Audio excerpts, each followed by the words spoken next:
世界各地都有啲令人嘖嘖稱奇嘅街頭小食，有啲真係創意無限，但有啲見到都嚇到食慾全失。今次我哋一齊睇下12款最瘋狂最奇怪嘅食物，就算你唔食，都一定要請你嘅朋友食。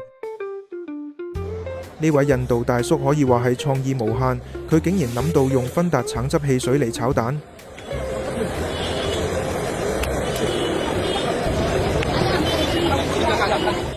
再加埋洋葱同燈籠椒，仲有一大堆香料，睇落去色彩繽紛，淨係賣相已經贏晒。但係食落會係有橙味嘅蛋，定係有蛋味嘅橙呢？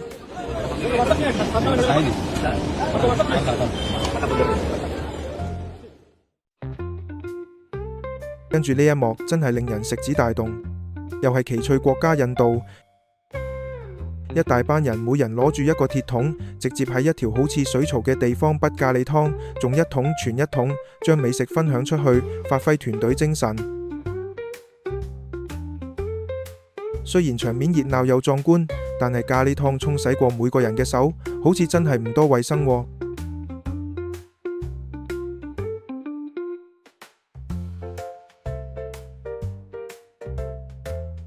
哇！呢位印度師傅用嘅油黑到好似墨水咁，應該超過10年都冇換過呢鑊萬年油。佢煎完個蛋，仲要加埋啲肉碎同香料，用手搓爛再煎多一次，真係睇到都覺得食慾大增。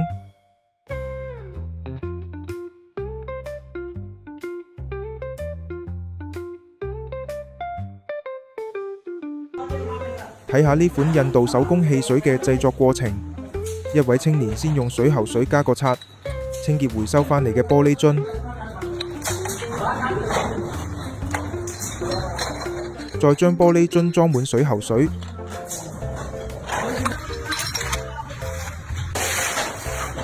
之後有人加啲檸檬汁，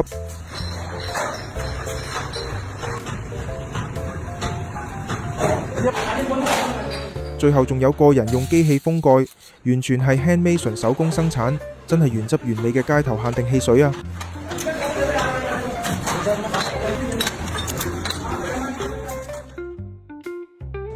印度街頭奶茶都可以咁獨特，因為啲奶粉太甜，大量昆蟲停晒喺啲奶粉上面，最後沖出嚟嘅奶茶好似仲有啲昆蟲渣滓漂浮住咁。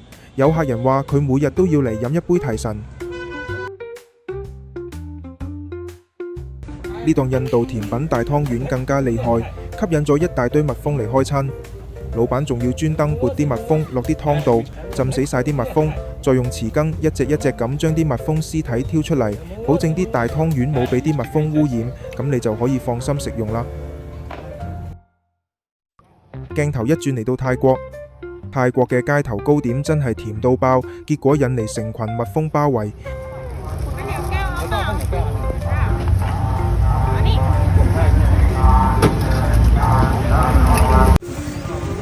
連蜜蜂都蜂擁而至試食，你就知道啲糕點有幾咁新鮮美味啦。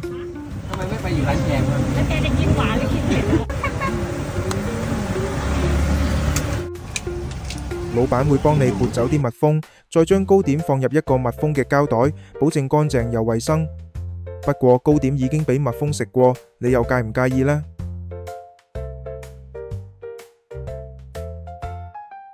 今次到中國嘅傳統手作麻薯，全部由老闆親自現場製作，新鮮得嚟，竟然吸引到大批蜜蜂。仲有啲蜜蜂直接被壓喺麻薯入邊，變咗隱藏嘅天然食材，增加咗麻薯嘅口感。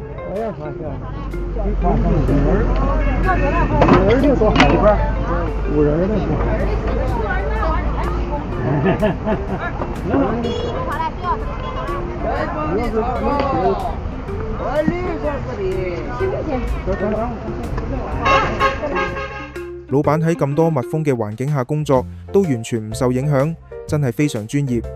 不過我最佩服嘅係幫襯呢一個檔攤嘅顧客，佢哋冒住俾蜜蜂針嘅風險，都一定要幫襯，你就知道啲麻薯有幾咁好食啦。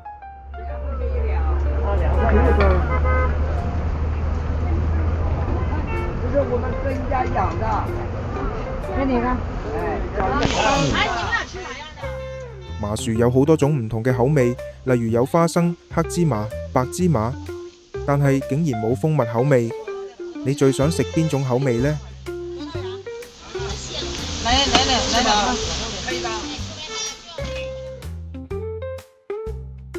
中國街頭小食真係創意無限，完整切落嚟嘅豬臂直接落爐燒，再撒上孜然粉，保證原汁原味。但係個豬臂窿有冇挖乾淨嘅呢？真係要夠膽先敢試。呢個就唔係乜嘢街頭小食，而係西方高級餐廳嘅噱頭——食用泡沫。呢一道菜最平都要$200一份，一啲貴嘅米芝蓮高級餐廳仲要$500一份。其實呢一道菜係一款稱為雲朵甜點嘅甜品，而且唔可以單點，顧客一定要點指定嘅高級甜品套餐先可以享用呢份甜品。泡沫係由獨特嘅機器生產，感覺就好似泡沫版嘅棉花糖，但係一定要即刻食，否則等耐咗，泡沫就會變成一灘水。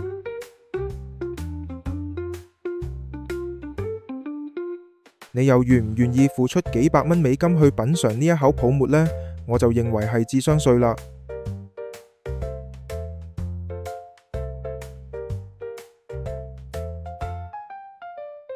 日本料理又再突破，店主用自家養殖嘅手工，然後攞嚟油炸，成為店內嘅招牌菜。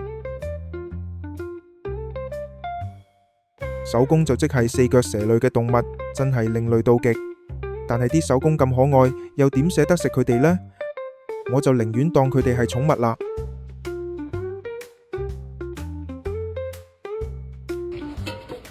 印度果然係美食天堂，食得多印度美食，保證你同天堂更接近。呢一款印度滾筒雪糕充滿民間智慧，製作過程完全唔需要用電，工人將大量冰塊鑿碎，放入一個金屬滾筒裏邊，再加入大量嘅鹽令冰塊降溫。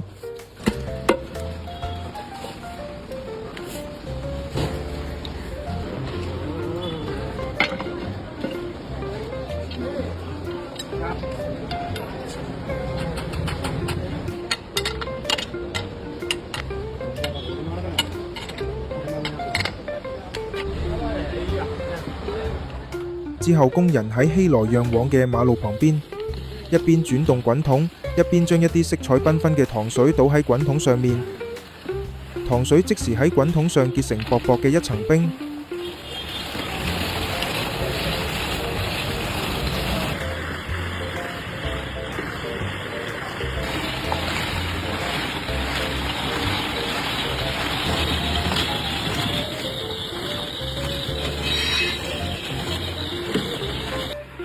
呢個時候，工人再加入手榨果汁喺滾筒上面，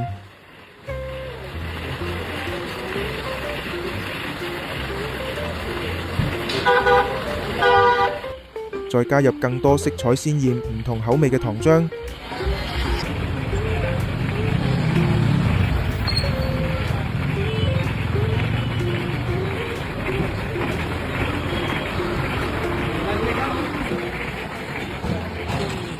最後再用刀將結成冰塊嘅果汁刨成一份雪糕，呢個就係傳說中色彩繽紛又美味嘅印度滾筒雪糕。唔知食完又會唔會病到五顏六色呢？睇完呢12款奇怪食物，你最想試邊一樣呢？又或者邊一樣會令你一世都唔敢再提起呢？